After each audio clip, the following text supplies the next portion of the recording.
You go to the store, same bag of groceries, but it costs more than it did last month. Again.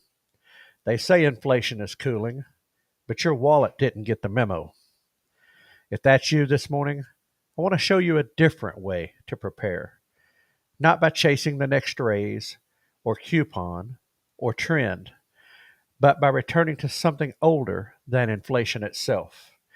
Good morning and welcome to the Farm to Table Show. Today's not just about gardening, it's about grounding because we're in a strange moment. The numbers say we're fine, but you still feel like you're bracing for something. And maybe you're wondering, what do I do if prices go higher again? How do I get ahead of this? Or maybe, just, how do I sleep better at night? Here's the data. Inflation is down from 9% to just over 3%. Unemployment is low. Wages are rising. Slightly. But that's just not how most folks feel. Surveys, in fact, say people are spending less, buying cheaper, but worrying more. Even economists are called this a vibe session. And you say, vibe session? You know, that thing where, it just doesn't feel right. People don't trust anymore. And the economy looks okay, but it just doesn't feel okay. And if that's where you're at, guess what? You're not broken. No, in fact, you're paying attention. Because listen, we have reason to doubt. We have reason not to trust. Look what's happened the last several years. Why would we trust these things? But we're going to get into what does a farmer do or a gardener do in a time like this. I'll tell you what they don't do. They don't panic. They don't keep planting into depleted ground. They prepare the soil for the next season. Fall isn't the end. It's the reset. We plant cover crops like clover or rye, not to harvest, but to heal. We spread compost, amend the soil.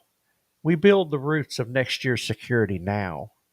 No rush, no noise, just faith in the cycle and action today.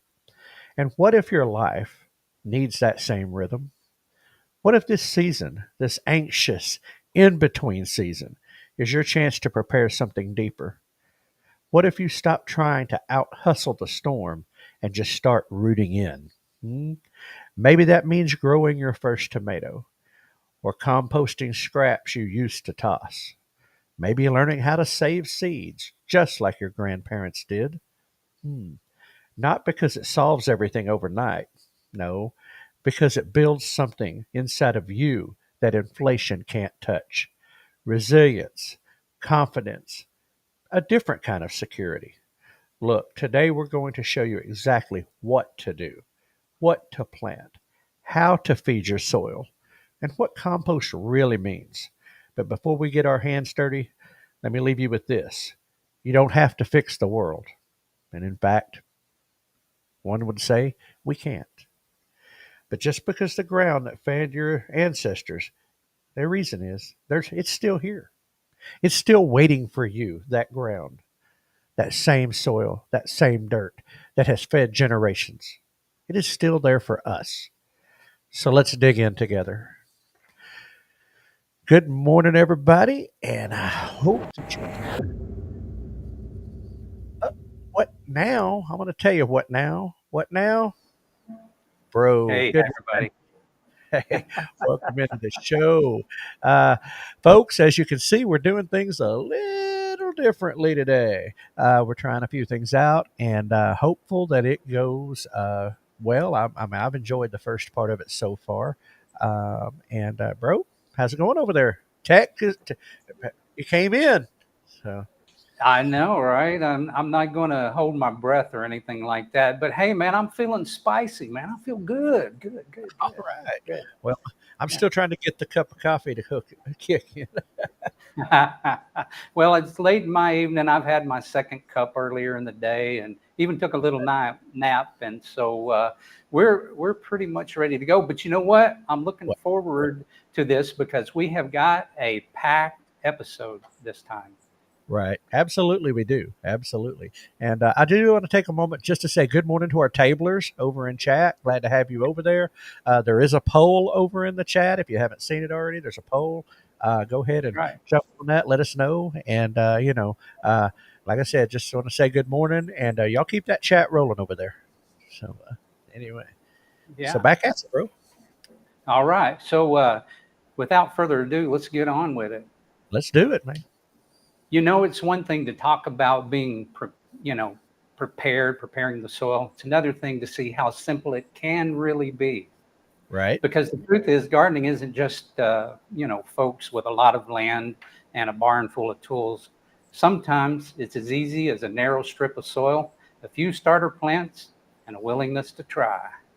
So before you think, that sounds great, but I can't do it where I live, let's take a little walk together, and I'll show you how a small, intentional space can feed you in more ways than one. Ooh, what do you got? Let's see. Maybe. That's what I'm doing. Okay, guys, I just wanted to take a minute to show you how simple a garden can be. If you'll just look right down this way, you see that we've got a 2-foot by almost 30-foot planter that's here. And if you'll look right down here, I'll kind of tell you what we've got in this. This is a tomato plant that's just beginning to grow. This one, I'm not 100% sure, but it's used in salads. Here, this one is oregano, and we use that for medicinal purposes, especially making a tea. By the way, we call this garden our soup and salad and tea garden. And it's just a soup, salad, and tea garden for two. Now, like I said, that's for medicinal purposes. If I'm not mistaken, this is a type of a spinach that's right here that we also can use in this. We've got a small pepper plant that's in here. And we've been eating off of this for about 3.5 months, but you can see here that this is okra. And then we've got some more salad type, this right here. And then all of this right in here is sweet potatoes. Now, right now, we haven't taken the sweet potatoes out of it at all. We're just using these leaves in our soups for now. And can also be used in a salad. This one is a very bitter fruit. It's something that my wife likes, and she thinks it's highly medicinal. Umpalaya. Ampalaya. Umpalaya. Umpalaya. Umpalaya. And then of course we've got another another okra. We like okra quite a bit. And then we've replanted some onions just back down in here. They're so easy to replant and continue to go on. And this one is another tomato plant. This one is something we use in cooking a lot here, and that is lemongrass. Now this one right here is called an insulin plant. It is not the scientific name for it. It's because here they use this for medicinal purposes, which is to lower your insulin, I assume. We haven't even used that. And then again, we've got some more things that we use in our salads here. But right over here, I want you to look at this. And right at the end of this is how we amend our soil. First of all, as we'll be talking about, this bucket and that bucket is for composting. So what we do here is that in our browns, we've got all kinds of leaves and that sort of thing, and we put our eggshells in here and let all of that stuff dry out. And then once we put in some of our scraps and that sort of thing, like our banana peels or anything like that, then we throw those things in here. Then we come back over here and take some of this brown right here, maybe even some of the eggshells, and then we just put it on top of it, and then we toss that around. Now, one of the things that's really important about composting is your nose. What does it smell like? If it's rancid, then you're not putting in enough browns. You got too many greens. But this one smells very natural, very earthy smell, and so this one is really healthy. So whenever we replant things, we'll take that out and we'll amend our soil before we replant something. So one of the things I wanted to show you though is if you'll just look up here at these trees, we had a large portion of this tree cut down, but over here we left it. And one of the reasons we left it is one for shade, and the other one is because these leaves will fall down on the ground every day, and then we will put them in this bin and let those stay out in the sun for the day, and they will turn brown. So we've almost got like these leaves that just fall every day over here. So it's really good for composting. Now I'm going to go show you something else that we grow. And so I just want to show you that it was maybe about 2 months ago. Was it 2 months ago? No, it wasn't quite 2 months ago that we planted this. And you can see this is a moringa tree. And they use this for making a tea, or they put it in soup, but it's really, really super healthy for you. And you can see how far it grew within just a couple of 3 months. And so this is in the Philippines, but I want to show you what we do with it.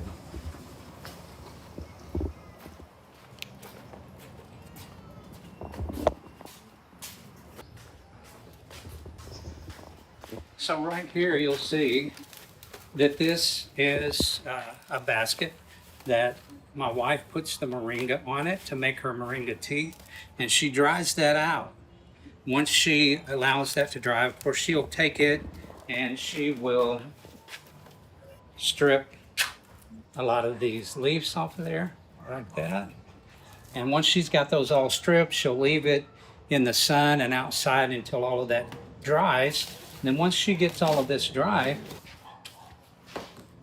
she puts it inside of this Cuisinart grinder right here. And I used to use this for coffee. Now she's taken it over, and now she's using it for making her tea. And then, of course, the outcome of that is this nice tea. I know what you're thinking when you hear about growing your own food. You're picturing some massive homestead with acres of land, chickens running around, goats bleating in the distance, and a garden the size of a football field. I get it. That's what I used to think too. But here's the truth. That's not what this is about. Your journey doesn't have to look like anyone else's journey.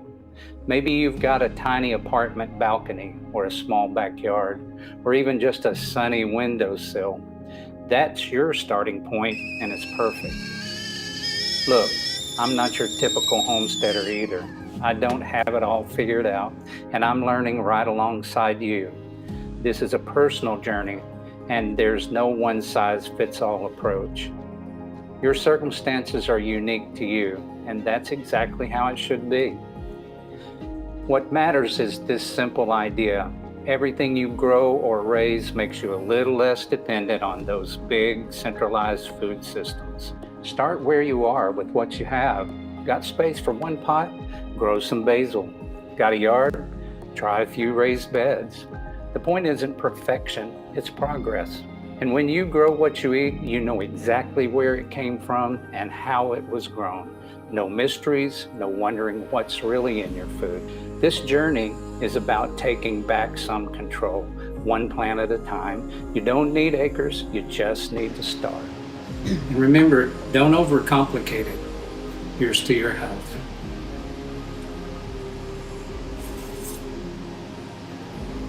Yeah.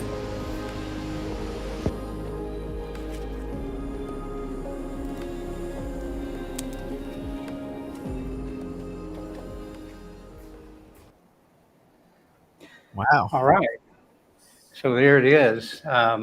Just for a second, I want to go over and show a little bit of love over in chat. There was some comments up there that I want to hit.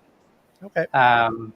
And one of the things was that our kitchen with Tracy and Tim, she said she didn't think of eating the leaves of sweet potatoes. Yeah, Right. my wife grabs those as a part of soup or salad. Mostly winds up in soups and sometimes sautéed. You know, it's kind of our primary way of when we cook. We do soups and sautés. It seems like mostly, sometimes a salad. So yeah. Let's see. Then a little bit of the wild huckleberry. Robbie over there said, I think herbs can be a good start with because you don't have to do a huge area to get the largest harvest. Yeah, and as a matter of fact, that is a part of our poll over there right now. And just real quick, I'm going to go over and check that poll and see if we kind of stand. Uh, let's see here. And so far, we've got 12% of those participating says tomatoes, 75% says herbs, 12% says leafy greens, and nobody says root vegetables. So, anyway, um, let's see here. And yeah, Robbie said he's liking the tour because he's getting to see. Whoops, sorry about that. You was taking that off there. So he was getting to see my place over here in the Philippines. Yeah, you know we uh,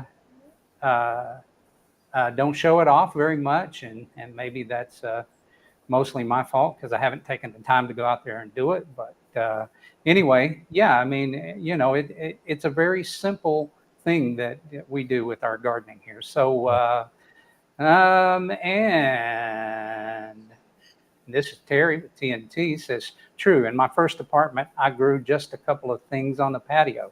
Yeah, that's exactly right. So Yeah. anyway, Well, I was going to say he followed that up with the fact that knowing what was in his food is what started them on their journey, and I think that's a lot of people's yeah, journey starter is just knowing what they're having. Some for health purposes, just because of an illness, but others because they just got woke up. And this right here is what it's all about: recycle, reuse, repurpose. They found three right, terracotta pots on the side of the road, and they picked them up and got them going. And that's it.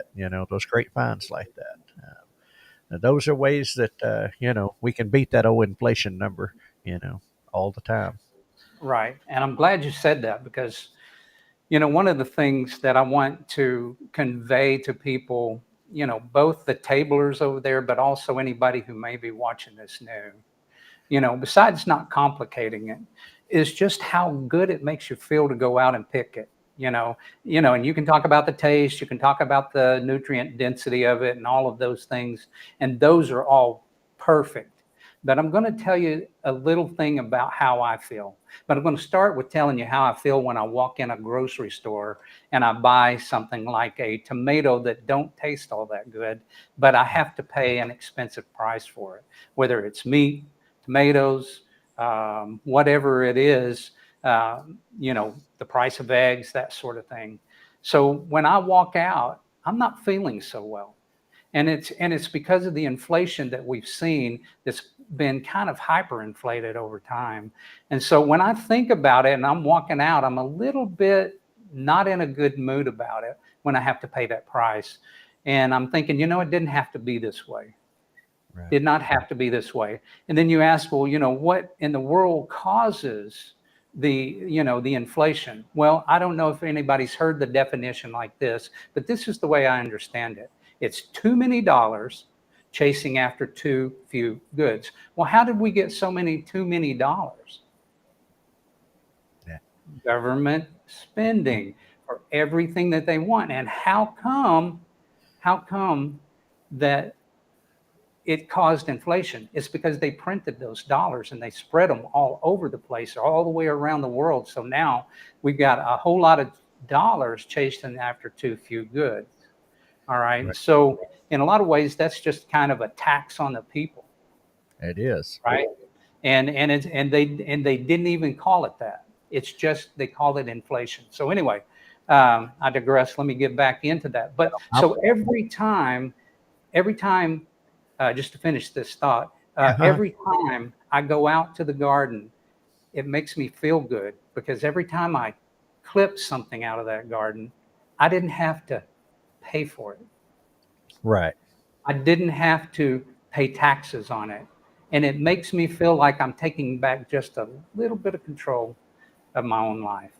There you go. And it tastes sweeter. It tastes better anyway. Just does. And you're talking about the inflation stuff. And, when you've got the president and his administration, doing things they're doing and demanding things. And then you've got a Fed chairman over there who's refusing to, you know, cooperate, if you will. It creates anxiety. It creates worry for people. And I seen this the other day, and I wish I had saved it, but I seen it the other day. Uh, that in 2025 here today, it it takes $124 and some change to have the same buying power that $100 had just 5 years ago. Wow. See there? You know, and, Yeah. and you know, And let's talk about that as a minute. Let's just say that I took that same $100 yeah, and I put it in a bank or put it under my mattress and I waited a year and I pulled it out to go buy food. yeah, That would not be a very smart investment, right? Because inflation, you might as well spend it today. So whenever I'm looking at, well, what are we going to do with our money right now? I'm always looking for something that can give me a good return on my investment. And I'm telling you, food is where it's at. absolutely.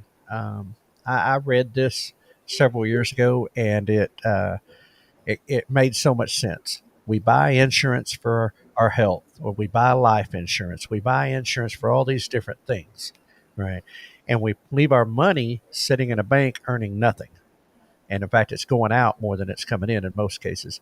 Yeah. And but that food, if you stocked your pantry today, the return on investment over the year would be far greater than any banking investment that you could ever make. And uh, Absolutely.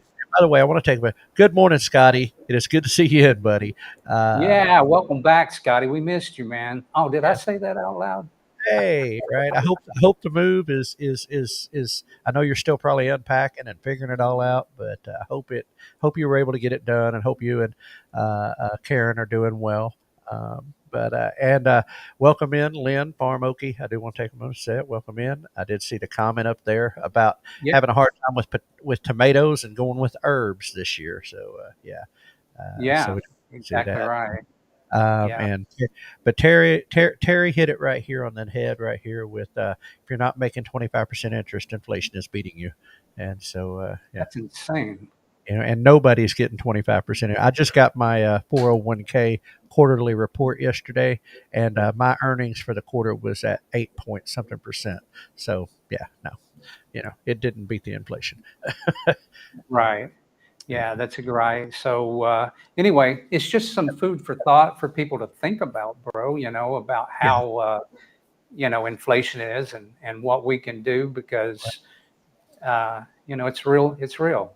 Oh, it is. And I love the tour in the video. I mean, cool seeing your place, yes, of course, and but seeing the garden, seeing in such a small space, how much y'all were able to do for you and Melly, and you know that busting that myth that it takes acres, it takes a large amount of space, and in reality, for two people, it doesn't take a tremendous amount, and you're growing stuff you use. You're not Right. growing things for no reason.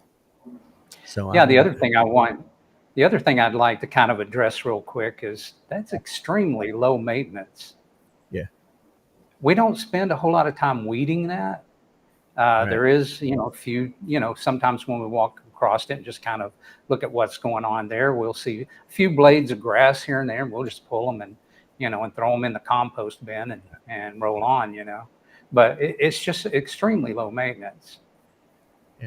yeah, which is cool, and that's something that is, people, you know, they get concerned. They get, I mean, you remember, Dad, how big them gardens were, Yeah, and it becomes, uh, uh, man.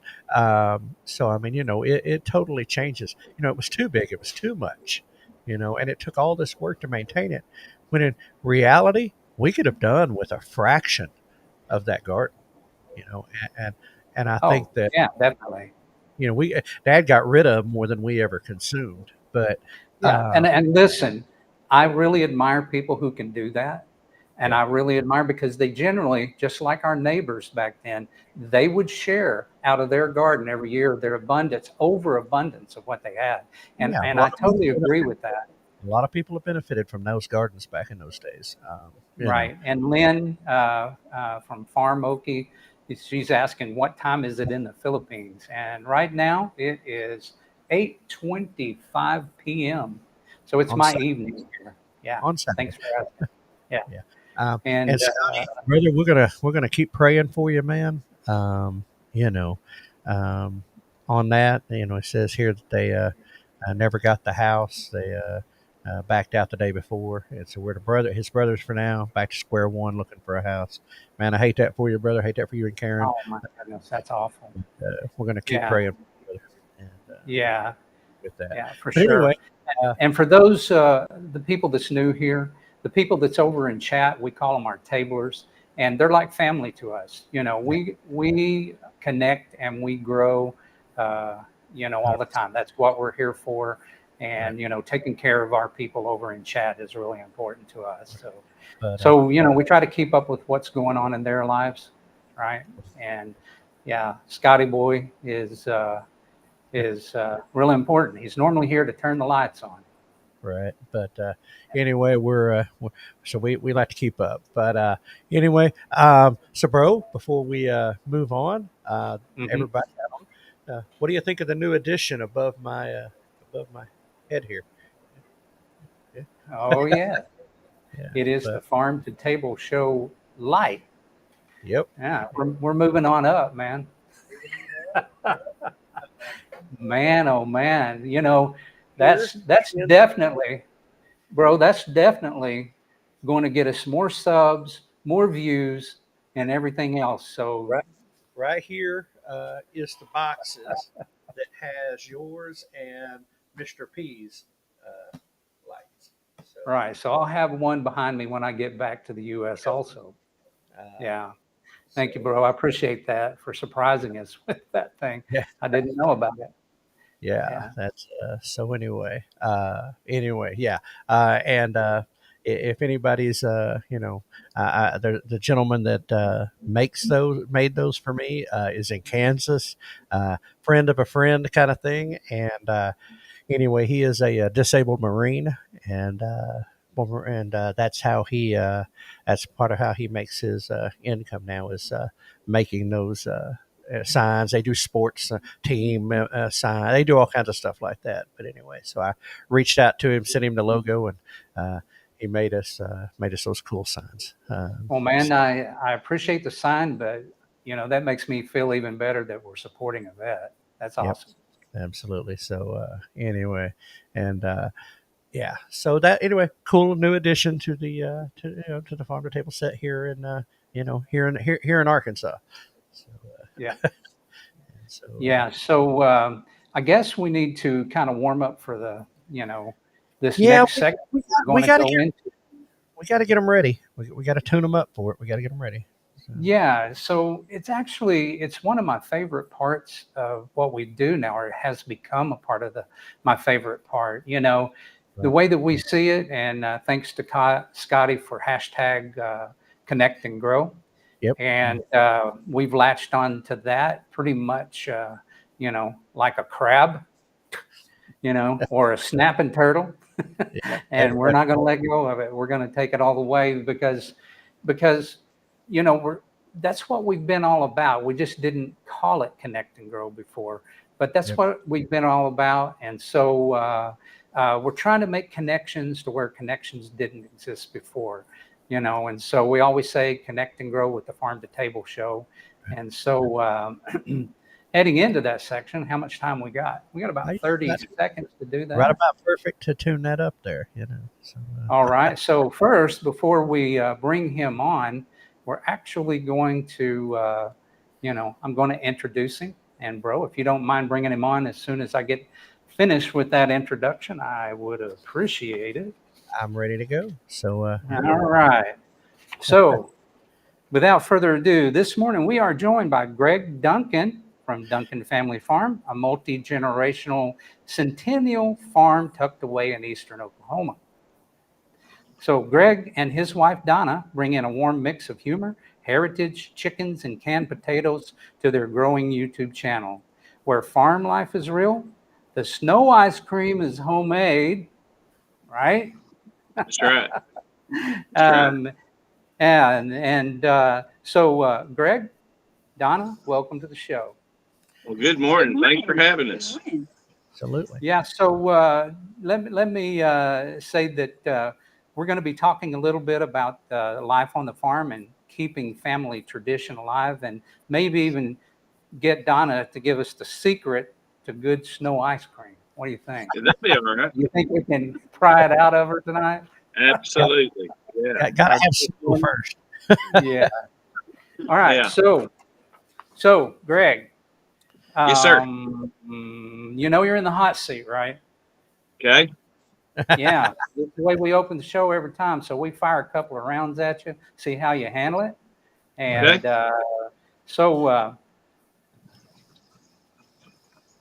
best farm food: snow ice cream or pinto beans? Corn on the cob. Wait a minute. I'll take that answer. Judges, what do you think? Yeah.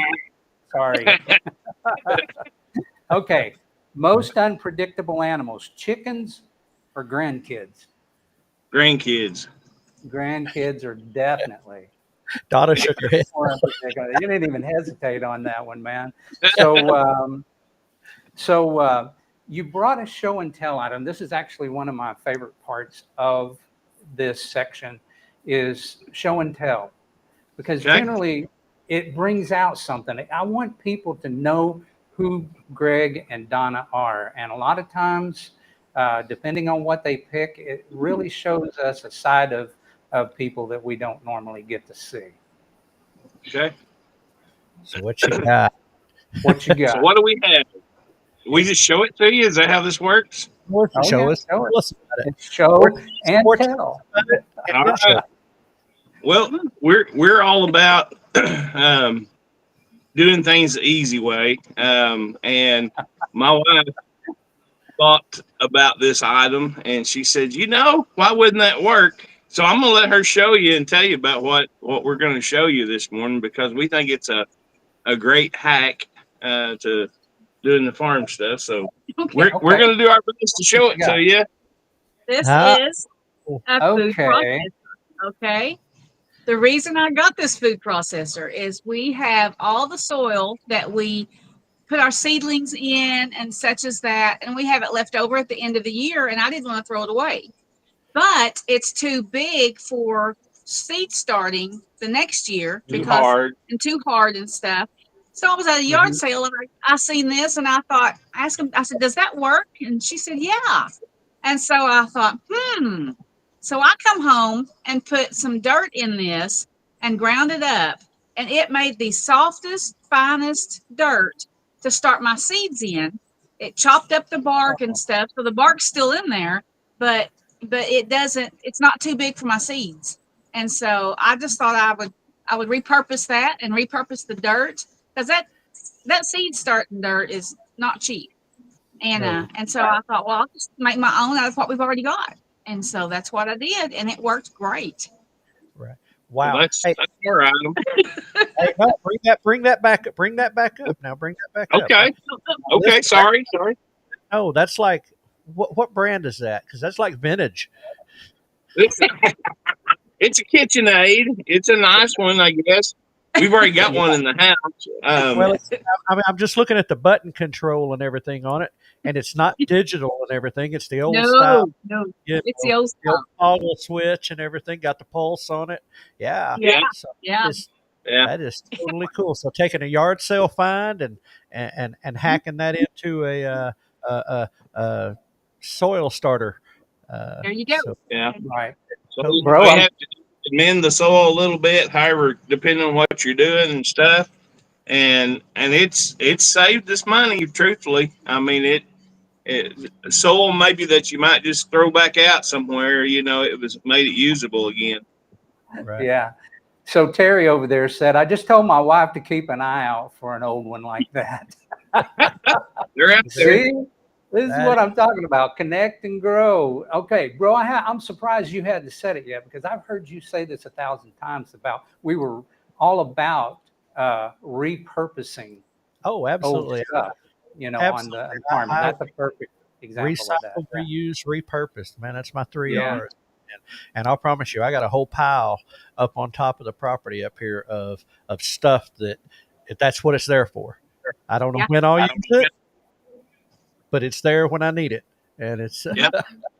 and I've got chain link from a dog pen, a goat pen that I'm going to reuse for the front of the kids' house so the grandkids can play without running off in the pond. And I mean, it's just I grab stuff Yeah. if it's free, I grab it.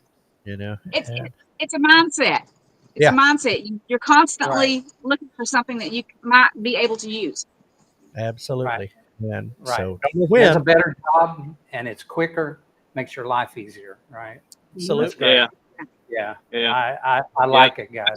I told Um, my kids one day. My daughter was with me, and the cheapest at the time we were looking for a storage building. I bought an 18-wheeler trailer, and the Right. guy delivered it and everything. Of course, after a while, you know how storage spaces are. You fill it up, you need another one, right?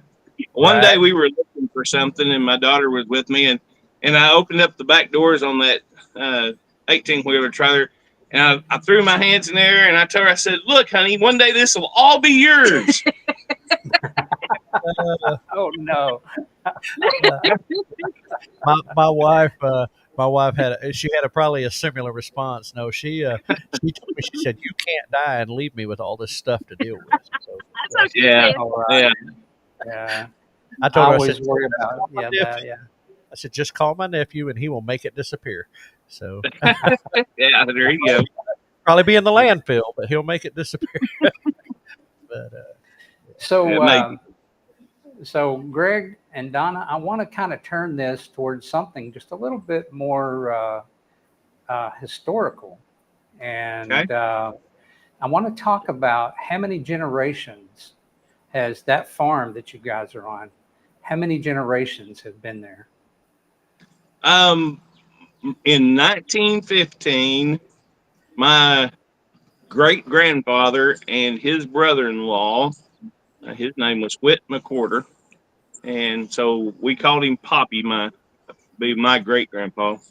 And they bought this property to come out of Fort Smith, which is today only about a 25-minute drive away. Back then was a lot further. Dirt roads and all the other stuff. They were moving out into the country. Um, they had jobs in Fort Smith and that sort of thing. They did farming over in Moffett Bottoms, which is north of us, over on the Sequoia County side, and they had come to Spiro. I wish I knew why they picked Spiro, but that's where they came to, and Mystery. outside town, and so that's where we're located. They bought that 40 acres. My grandpa was raised here. My dad, of course, myself, my brother and sister, we've all played on this place, and cows and soybeans and cotton back in the day. Cotton was before my time, but all these Mhm. things, and now I've raised my children here, and my grandchildren are now living on the property. So that's 6 generations total that's lived on this piece of ground. Now, yeah, and that's remarkable because we've talked about that in the past, and there are some Yeah, people out there that want to pass the lifestyle down now, and it seems like that's a growing population. I wish it was better, like 1 million multifamily farms all over the place. That would be yeah, awesome. yeah, That means that our survival is a lot more guaranteed if we had a whole lot more multi family or multi generational farms. Now, you guys officially are a centennial farm. Tell us about that. we are. I heard about the program through our buddy Paul Case, Oh, up right. Yeah. north of us here, Ooh, Paul Case Farms, another YouTube channel.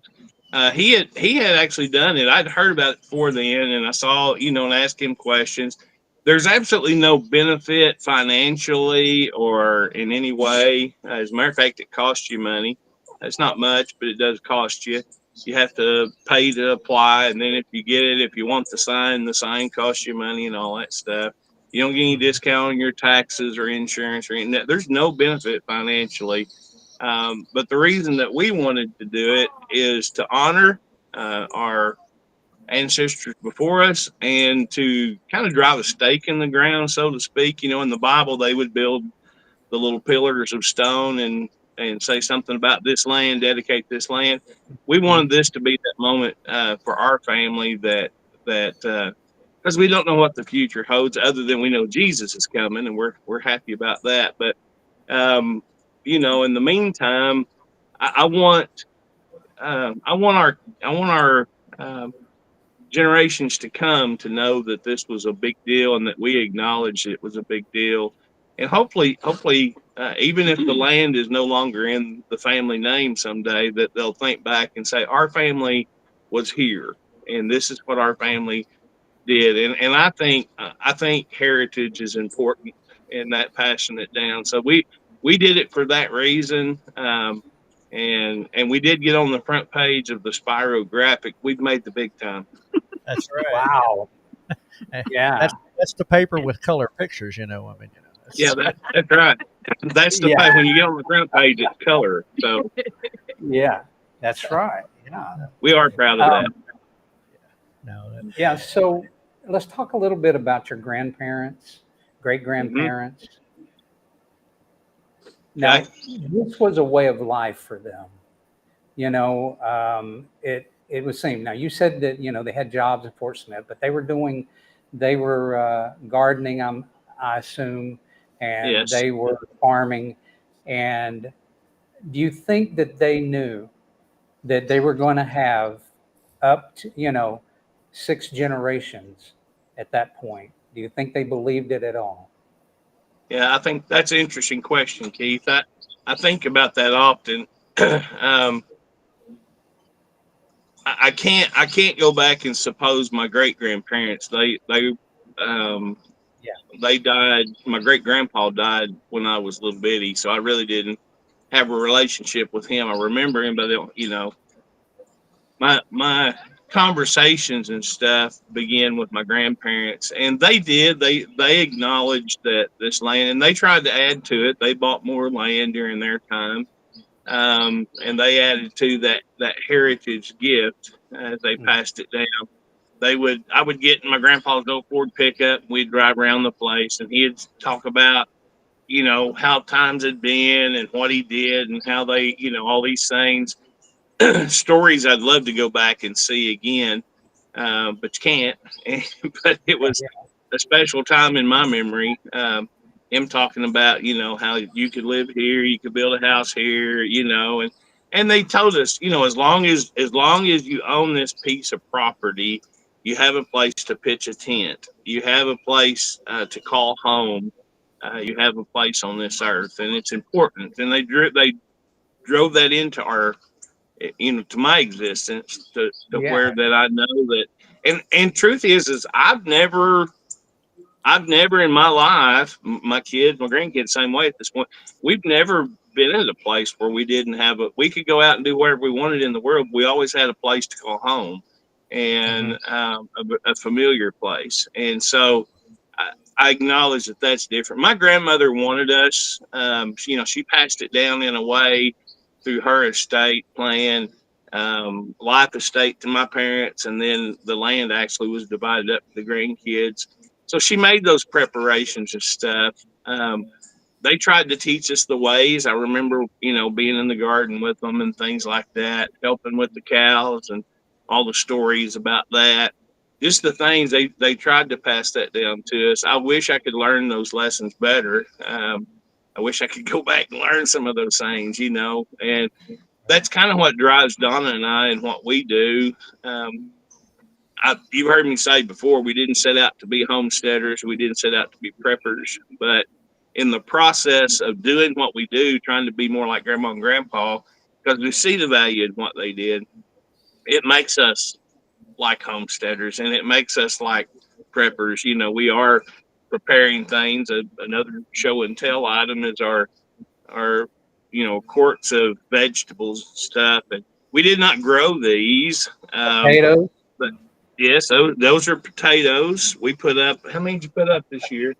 92 96. quart, Oh, 96, 92. something like Yeah. that.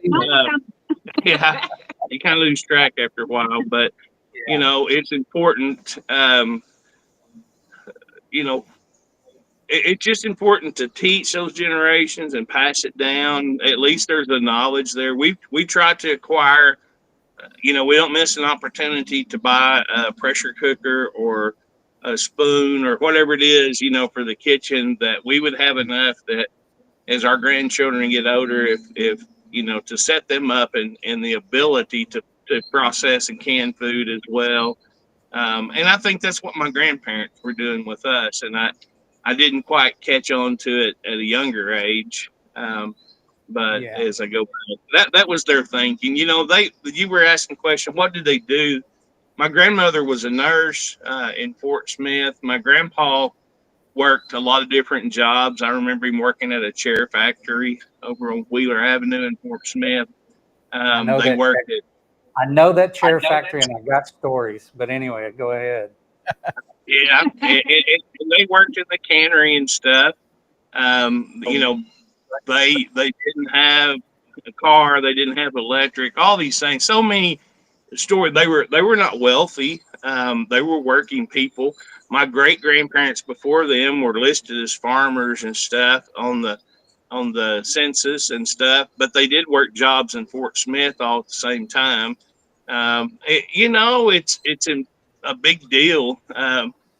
It's just I enjoy having the heritage and being able to look back. I love looking at ancestry and stuff, and all the people you could talk about that's in your ancestry. But all those people were just getting by, but they had a way of life back then that we've lost in our generation, and we want to bring that back because there's some security to that.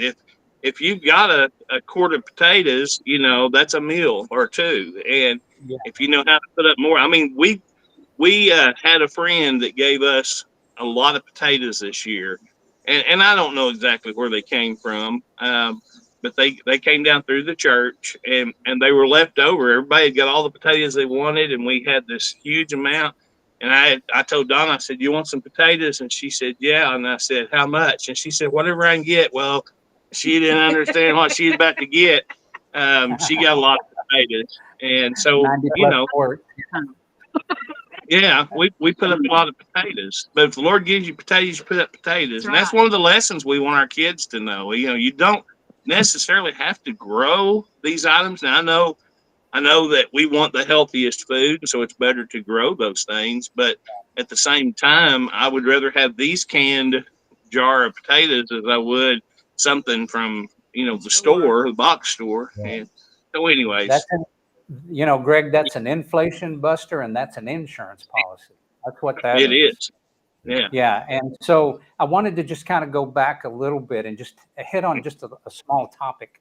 And that was, Ryan and I, we grew up around this stuff, kind of like yeah, you did.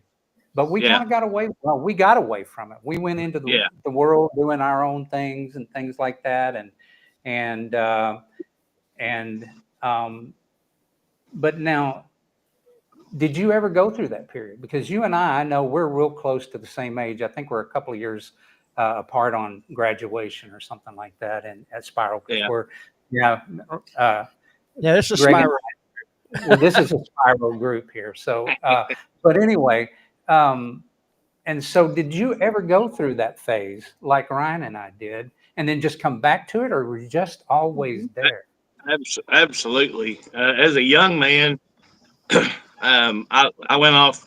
I had relatives. My uncle laid brick for a living and did lots and lots of that work for many years. Worked hard, and I worked for him for a long time. I got out of high school and college jobs and such, and had a good time. Worked at Otasco, Oklahoma Tire and Supply. For those who don't know what that is, but then I went to work for William Brick, and it was kind of my big boy job. And Mhm. I just worked and made money. And we did come back to the place. We bought a trailer house and we moved it in, and that concrete porch is just Mhm. right over there.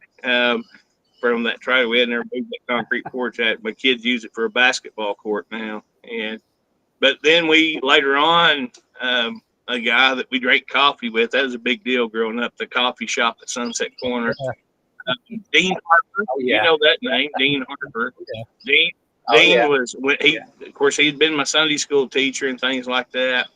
But just that community investing in me.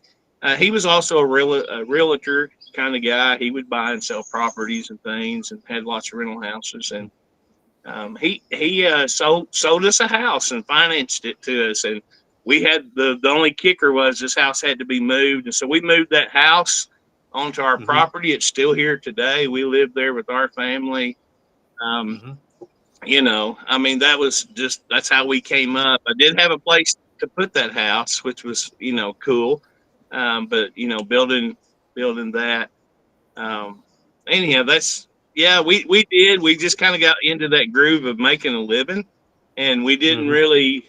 Would throw a tomato in the ground every now and then, but we did know, like, if corn, Weber's fall corn is a big deal around here. And Oh yeah. it's like, why grow corn when you can get Weber Falls corn? It's like the best corn in the world. And so, we Yeah. grew up knowing how to put up corn, and grandma taught us that. We'd go down to the mountains south of here. Yes, Oklahoma has mountains. We would pick muscadines every year. I've This is had that muscadine argument. Yeah. season, by the way. And Right. grandma taught Donna how to make, as a young wife, how to make muscadine jelly. Just cool stuff, living life. And so it's kind of always been a little bit there, but not to the extent that we are today. We got completely away from it. And man, I wish I could go back to those lessons and ask grandpa questions now. Right. Right. Yeah. Yeah, I know. That's Right. So what Terry a with follow-on TNT was question. saying. Go ahead, bro. I was going to say that's what Terry with TNT was saying. Wish he'd stayed with it. Learning those skills is harder now than if he'd have just Yes, stayed. You know. absolutely. Right. So the follow-on question to that is when did you recognize or realize the importance of what you had? Um, yeah, I don't know. We've never thought about that. The last several years, yeah, it's always been in the back of our mind, but I think the last few years, it's just become important to us. Maybe as money got a little tighter, as things get more expensive, you can't get certain things. It was pre-COVID. It was before that we started seeing and our kids. I think that's a part of it. Our kids and them needing, starting out today's rough, and Yeah. well, Yeah. we know a way, and so um, bringing that back to show our kids, but bringing that back, our kids, you know, you got the big old Walmart store down the road you can go to, but our kids go to Malmart, Malmart, and they Mom. leave our home with canned food, with stuff out of the freezer, things like that. And if we can help our kids, families in that way, we think that's a big deal. I think that probably played into it as well, Keith. Yeah. Yeah. Yeah. So, that's excellent. And I appreciate you guys coming on here to show that story. Now, I'm going to switch gears a little bit because we're bumping up against it right now. Yeah, So, this next section is rapid fire. And I don't know how much rapid fire I'm going to give you here, um, but I'm going to just ask you a question. You can just answer with whatever pops into your head. Okay. okay. So, do you like You're right. chickens or snow days better? Chickens or what? Snow days. Or snow Chickens. days? Chickens. Chickens. Chickens. I can eat the eggs. Yeah. Yeah, right. Me too. Biggest farm fail that turned into something funny. Do you got any stories about a farm fail? Farm sale. Something you did farm didn't sale. really work. I've got farm sale on the mind. Oh, you're an auction Yes, person. yeah, Yeah. yeah. We, Auctioning. my wife sent me to Weber Falls to get corn, and I came back. I didn't know how much to get when I got up there, and I bought 7 bushel. And she told me never bring 7 bushels of corn at one time home again. He didn't know I how the bushel understand. was, so you got to put it up. What you brought was a whole lot of work, and it had to be done pretty quick. Pretty Yeah. quick. Yeah. All right, Donna, this one might be for you. One Okay. kitchen tool, and I don't want to be sexist or anything like that. One kitchen tool you can't live without. One kitchen tool I can't live without. What? Food processor. That same food processor? No, no, no, no, Really? no, no, no, no, no, no. A different one. Okay. Yeah, All right. A real food processor. a Okay. real. Yeah. That's used for food and not for soil.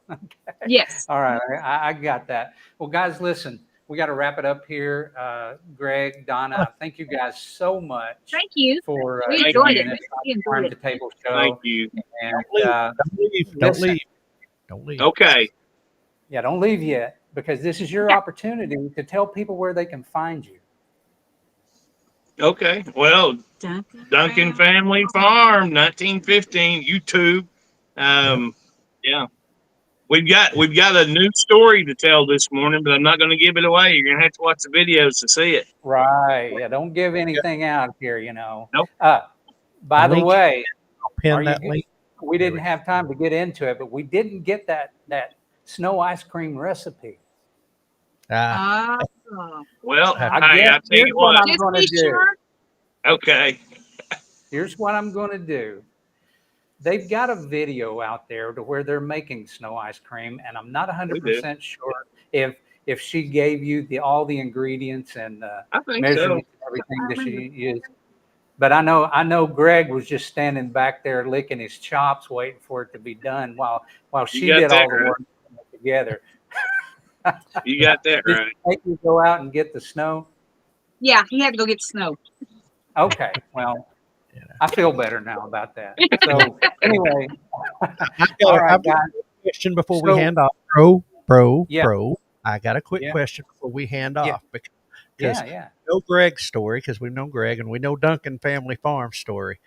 Now, Donna, are you from Spyro as well, or did y'all meet somewhere else? Or Not. I was from Poto, and I I went to Panama for 8 years, and then I went to Spyro. And so my best friend from Panama married his best friend from Spyro, and so then they decided that we needed to get together. So we met That's through really friends. cool. yeah, Are y'all still friends? That's what I want to know. Yes. We are. We Y'all, are. the best friends are still best friends, huh? Yes. Even after that. Yeah. Okay. Yeah. All right. Even after that, listen to Let me him. check. you know, no, I just I wasn't sure because we always get Greg's story, and I was like, It's all All right. good. Yeah, I believe you. You guys are convincing. So yeah, I was watching to see how each other responded. But anyway, bro, you got anything else? no, we're gonna have to move on through here and get ready to close this out, guys. Appreciate you joining us again. It was fun. Appreciate you. Thank you. And Yeah. Thanks, guys. had a good time and great conversation. There is the link, and it is pinned in the comments to Duncan Family Farm 1915 on YouTube. Go out there if you haven't already. Go out, give them a check them out, give them a sub, and Please do. help grow that channel and get to see more of these little tricks and humors and their adventures as they head around doing things as Duncan Family Farm. So Yeah. anyway, Thank you, guys. absolutely. Okay. And we Y'all have a appreciate good it. day, man. All right, we'll see y'all God later. bless. I got to All bring right. this. Bye-bye. Got to bring this home. All right. All right, let's see. Where are we at? All right, we've got to go to the Redneck Weather Report because we would be remiss if we did not. So let's go over here and check in with Jack and share that screen. All right. Yeah. Well, if my I thought it hit. Yep, there we go. Technical difficulty. My internet is suddenly freezing. There we go. Well, good morning, Rednecks. It is 79 degrees this morning, August the 9th, 2025. Got a 13-mile-an-hour northern wind. Still feels like 79. The dew point 67. Good morning, Goose. We're going to get to 102 today. God bless y'all. We'll see you again tomorrow. All right. Wow. 102 out there. Yeah, it's getting hot, man. It is getting hot. But anyway, so yeah, I know it, man. I was feeling it yesterday. And so as we move right along, boom.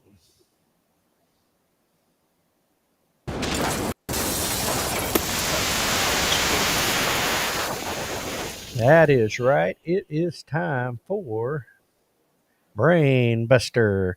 This morning's Brain Buster. Let's see. If anything is possible, is it possible for anything to be impossible? We'll Oh say my that. gosh. If anything is possible, is it possible for anything to be impossible? Hmm. Chew on I that one a mean, little. I don't think so. I think it Yeah, kind of I don't think so. cancels each Yeah, other out. Yeah, I don't yeah, know. Anyway, yeah. That's a uh, pretty good so one. That's had me scratching my head for about like 5 seconds there. I know So it, right? That was kind of when I read it. I'm like, oh, that's enough of a tongue twister to have to make that good. But anyway, now quote of the day, and of course, as always, tied into what we were talking about today, and that is the soil is the great connector of lives, the source and destination of all. It is the healer and restorer and resurrector by which disease passes into health, age into youth, death into life. Without proper care for it, we can have no community, because without proper care for it, we can have no life. Wendell Berry said that. Great Wendell Berry. So I'm gonna say that again. I know it was a big one, but we're gonna go through it again just so everybody gets a chance to make sure they heard it. The soil is the great connector of lives, the source and destination of all. It is the healer and restorer and resurrector, of which disease passes into health, age into youth, death into life. Without proper care for it, we can have no community, because without proper care for it, we can have no life. Wendell Berry. So there we go. yeah, that was a mouthful, but I like that a lot. It was. Yeah. It really just kind of ties in the importance of taking care of that which we've been blessed with and that which we have been given. And yes, Robbie, I agree. Nothing is impossible with God. That is 100% correct. I do agree with that. And yes. Anyway, so upcoming events, real quick, man. It's here. It's it's under 30 days. Ozarks Homesteading Expo, September 5th and 6th in Marshfield, Missouri. That is set up. That is going to be a great event. The speaker lineup is phenomenal. Keith and I are going to be making the trip. I'll be dragging his zombied jet lag tail end with me as Yeah. we go up.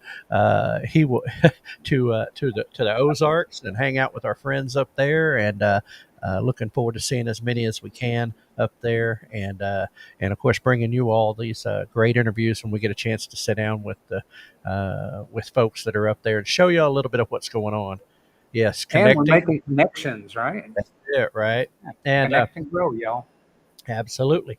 And just a short while after that, of course, is our very own Oklahoma Homestead Rendezvous, September 26th and 27th at the Southeast Expo Center in McAllister, Oklahoma.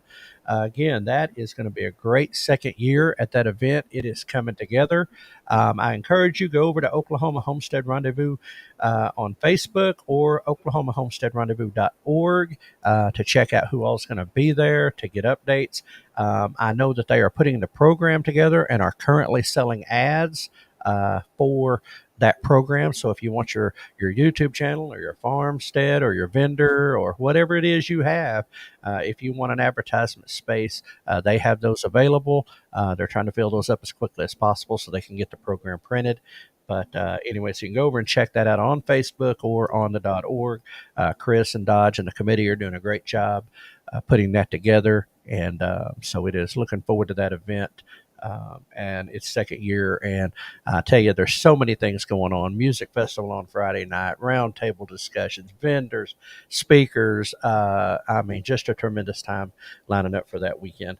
Of course, Homesteaders of America Conference, first weekend of October, October 10th and 11th.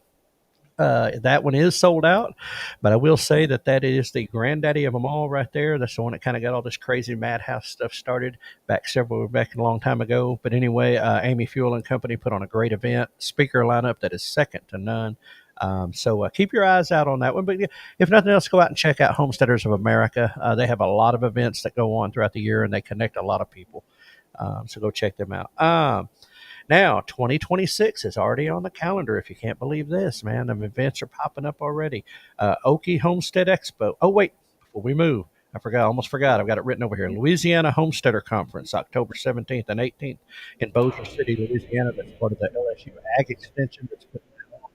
So for all of our Cajun friends, a good chance there in October when it's not so hot in Louisiana to go down there. Louisiana Homesteader Conference, October 17th and 18th. You can get on the Facebook, the Google machine, and find out about that.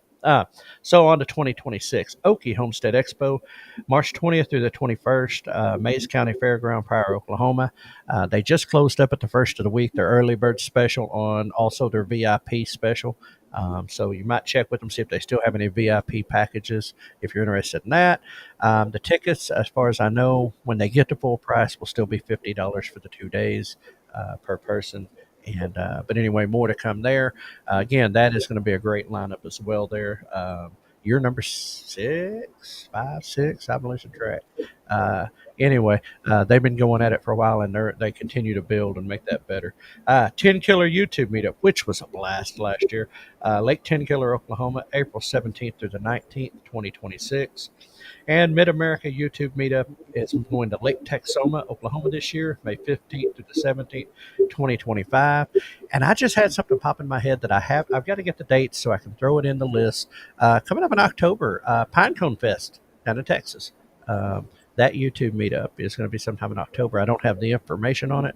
I know that Jesse and Lisa with Lazy Days Ahead and several others are involved in that and helping put that together and have all the information. But I will get out and get that information so I get it on my list.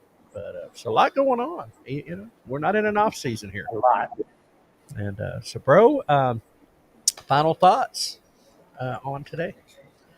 Yeah. My final thoughts on today is that, we're trying to reach out and make those connections, outside of the echo chamber here. And, I really like the topic about inflation because, it really drives home part of the reason that some of us, do that. We want to grow our own food for health reasons and for security reasons and all of that. And again, I just want to leave everybody with, you're not too small. The place you live is not too small, and consider what we were talking about because it is a solution. But absolutely, and I think that without that, we've got to figure out ways to make our dollars go strong further. And yeah, I should say you've seen that one. And Pinecone Fest has been canceled this year. Some things going on. I was not aware of that, so thank you, Scotty, and thank you for Rebecca for letting us know about that. That Pinecone Fest has been canceled. So that's a bummer. I know everybody talked about it last year. Just didn't work out for me to go either. Wasn't going to work out this year either. But but that's a bummer. I know a lot of people look forward to that. So hopefully they get things going again, and things happen. So thank y'all for that update. Appreciate that. That's what's great about the tablers. They stay on top of things. We can't keep it all together either. But yeah, it does. It's just ways to beat that dollar. It's ways to, like Greg and Donna said, have security. You got a meal in there. You can help yourself, help your family, and make that dollar go just a little bit further. And, as well as passing down some ancient wisdom. So, and if we can, once a person can feed themselves, they everything else kind of falls in play. You can figure everything else out, but you got to be able to feed yourself. And Right. so, well, bro, I think it's time to take us on out of here. So, folks, that is a wrap for today on the Farm to Table Show, Saturday edition. Thanks for joining us as we continue to strive towards building stronger communities now and in the future. If you enjoyed today's episode, and I hope you did, don't forget to hit the old thumbs up, hit the like button, share it with your friends, and if you're not already, subscribe to our channels on Facebook, YouTube, X, and Rumble. It is the best way to stay connected and help grow the conversation about food, farming, and community. So now, till next time, next Saturday morning, 7 a.m., right here on the Farm to Table Show. We will be there. So until next time, keep your roots deep, your vision growing. Good food starts with great people, just like you. And remember, we are, and boy, here comes the list. Hashtag stronger together. Hashtag connect and grow. Hashtag think outside the big box store, shop local. Hashtag tablers unite. Hashtag, yeah, all them hashtags, just hashtags. Anyway, anyway, the long list that we got going. I can't ever remember them all. Hashtag stronger together, though. Be a blessing to someone this week. And as Terry said, stay safe in the heat. Drink plenty of water. Stay hydrated. Continued prayers for each and every one of y'all. Be a blessing to someone this week as you go out, and even if it's just a smile. Okay, and that's so. Anyway, y'all guys, be safe. We'll see y'all. And as we finish every show here on the Farm to Table Show, prepare for the unexpected and Keep it local. all Be right, glorious, y'all. Hank, take us away. take that way. No humans were harmed in the production of this podcast.